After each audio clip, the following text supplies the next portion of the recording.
Welterweight bout here. Song Kenan coming in at plus 235 against Rolando Bedoya, who sits at minus 295. Over under 1.5 rounds, minus 200 for the over, plus 165 for the under. We're looking at here for Song Kenan 2-3 in his last 5, 4-1 in his last 5 for Rolando Bedoya. 26 years of age for him, 33 for Song Kenan. Bedoya came into the UFC against Chaos Williams, and a lot of people thought he won that fight. He was a big underdog in that one. It was a split decision.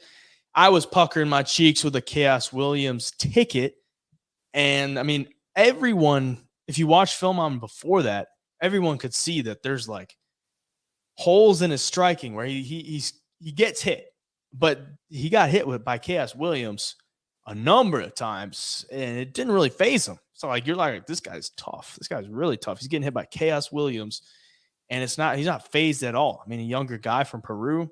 Those guys from Peru just seem to be indestructible. So the kid's tough. He's got some good skills.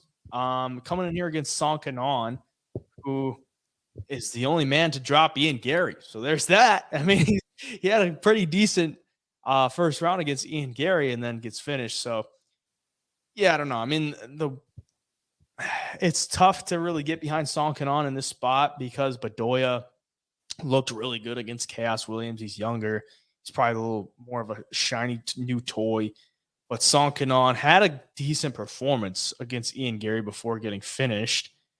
I mean, he had a long laugh before that. UFC career hasn't looked good. He's a sizable underdog here, fighting in his part of the world. Do you think he could pull off an upset? I think he could. I don't necessarily see it happening here based off what we saw at Bedoya in his UFC debut, but there's a couple of factors. Like, first, you look at Kenan Song's record, and the guy has a lot more experience than Bedoya at this level. The guy has, I think, 19 professional wins, and 17 of them come by finish. So that's a high rate. And I think 8 of those are by submission, 9 of them are by knockout. So he's got a well-rounded game.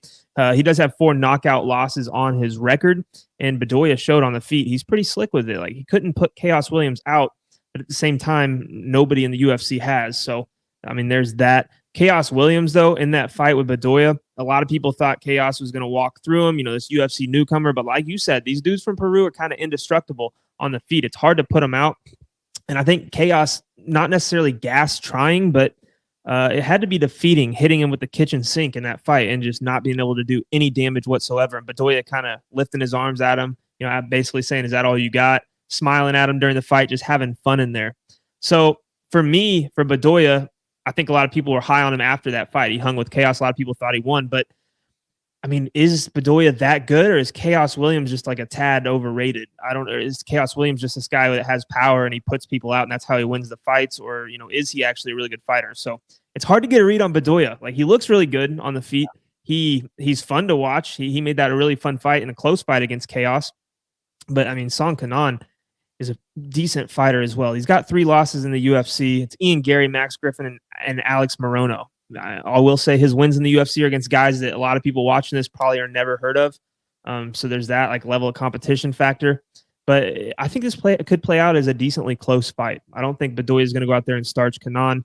I don't think Kenan is going to be necessarily the more slick striker. But if he gets to the ground, maybe we'll see what Bedoya's got on the ground and if Kenan can find his 9th submission or not. For the pick, I'm going to go with Bedoya. I do think this thing probably plays out on the feet, and Bedoya is probably just going to point and box his way to a decision victory. I see that happening here, but I think this could be kind of a sleeper fight, though. If I'm being honest, I think this is going to be a lot better than people think. Yeah, I'm looking forward to this one too because I mean, Bedoya training out to shoot the box. He's going to fight just wild. Like, he's going to push the pace on you and get in your face and make you fight him. Song Kenan, you touched on it. I mean, like, the wins.